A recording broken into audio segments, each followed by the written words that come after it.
मनसे best कामगार कर्मचारी सेनेनं बेस्टमधल्या कॅनेडियन कामकाज पद्धतीला विरोध केलाय। बेस्ट व्यवस्थापन मार्चच्या पहिल्या आठवड्यापासून कामाची नवी पद्धत सुरू करणार आहे। सगळे ड्रायव्हर आणि कंडक्टरसाठी ही कॅनेडियन कामाची पद्धत लागू करण्याचा विचार आहे। बेस्टमध्ये अंदाजे 25 ते 30 हजार कर्मचारी आहेत। कॅनेडियन कामाची पद्धत लागू केल्यास तीव्र आंदोलनाचा इशारा देण्यात आलाय।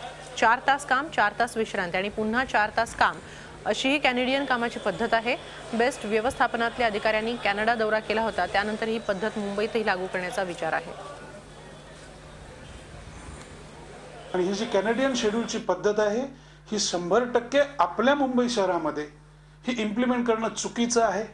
त्यामध्ये कर्मचाऱ्याचा अजिबात विचार केला गेलेला नाही। म्हणजे एखादा कर्मचारी जर पहाटे 5 वाजता आला तर तो संध्याकाळी 4 किंवा 5 वाजता ड्युटीवरनं सुटेल, त्यापुढे तो आपल्या घरी जाईल मुंबईमध्ये।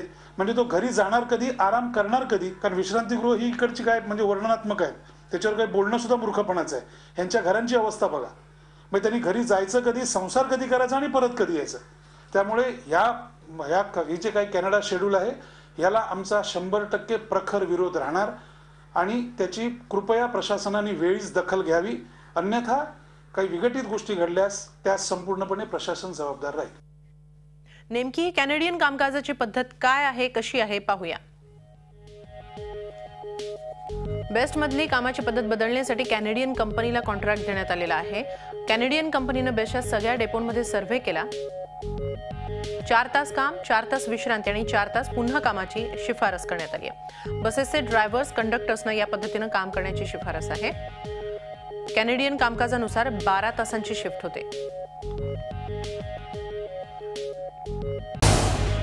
झी 24 तास रहा एक पाऊल पुढे।